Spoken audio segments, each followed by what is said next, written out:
संविधान प्रणेता doctor B R. Ambedkar 135तम जन्म जयंती पालित।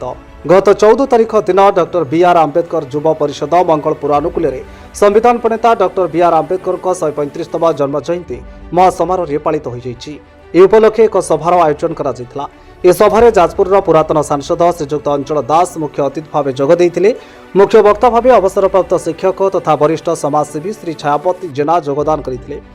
अन्यमानक मध्य परिषदर पूर्वतन सभापति श्री दुर्योधन जेना, चित्तोला कलेजर अध्यापक श्री प्रदीप कुमार मल्लिक, विशिष्ट कम्युनिस्ट नेता और वरिष्ठ समाजसेवी श्री बनमाली बाई, अवसरप्राप्त शिक्षक और समाजसेवी श्री साउंटी मल्लिक और अंतर्जामी महापात्र सम्मानित अतिथि भाव जोग देइथिले। सभार आरंभ में मुख्य अतिथि समेत सम्मानित अतिथि मैंने डॉक्टर आंबेडकर फटोचित्र में पुष्पमाल्य प्रदान करने सह प्रदीप प्रज्वलन करते। यहाँ स्थानीय बालिका मैंने वंदे उत्कल जननी संगीत गान करते।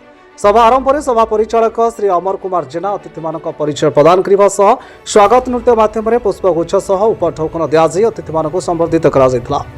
मुख्य अतिथि भाषण में डॉक्टर आंबेडकर जीवन को अनुसरण कर किपर युवापीढ़ी मैंने जड़े जड़े भल मनीष हो देश मातृकार सेवा करने आग को अग्रसर हो पार से विषय आलोकपात करते।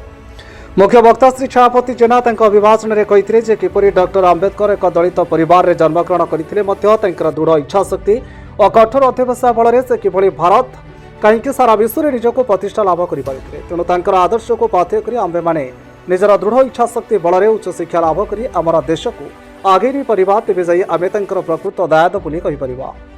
जाजपुर कलाश जेना रिपोर्ट कोणार्क न्यूज 24।